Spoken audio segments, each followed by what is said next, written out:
Release பண்ணவா அதாவது நிறைய படங்கள் வந்து ரிலீஸ் பண்ணிட்டு வந்துருக்காங்க. முக்கியமாக இப்போ ரீசெண்டாக என்ன வருது அப்படின்னு பார்த்தீங்கன்னா, தலப்படமும் தளபதி படமும் ஒவ்வொன்றா ரிலீஸ் பண்ணப்பட்டு வந்துட்டு இருக்கு. ஸோ அதனாலேயே வந்து எல்லாரும் திரும்ப வந்து அந்த கிளாஸ் பக்கம் போயிட்டு இருக்காங்க. இப்போ கூட இந்த 20ஆம் தேதி வந்து துணிவு படம் வந்து ரிலீஸ் ஆகுது. அதே டைமில் தான் வந்து கில்லி படம். இந்த கில்லி படம் வந்து போன வருஷம் அதாவது 2024 வந்து ரிலீஸ் பண்ணப்பட்டுச்சு.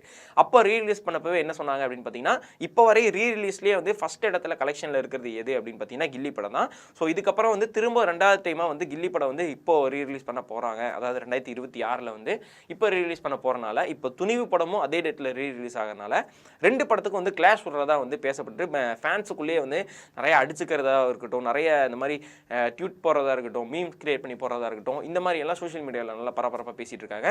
ஸோ இது மட்டும் இல்லாமல் இப்போ தெறி படமும் வந்து ரீரிலீஸ் ஆக போகுது அப்படிங்கிற ஒரு அப்டேட்டும் இருக்குது. இப்போ 20ஆம் தேதி இந்த படம் கில்லி ரிலீஸ் ஆச்சுன்னா 27 வந்து இந்த தெறி படம் வந்து ரீரிலீஸ் பண்ண போகிறதா வந்து பேச்சு அடிபட்டு இருக்கு.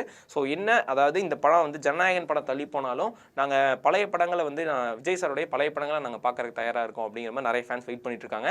ஏன் இன்னுமே நிறைய ஃபேன்ஸ் வந்து நான் இதுக்கு முன்னாடி வர படம் எதையுமே நான் பார்க்க மாட்டேன், ஜனநாயகன் படம் ரிலீஸ் ஆகிற வரையும் நான் அதை பார்த்துட்டு தான் மற்ற படங்கள் பார்ப்பேன் அப்படின்னு நிறைய ஃபேன்ஸ்லாம் வெயிட் பண்ணிட்டு இருக்காங்க.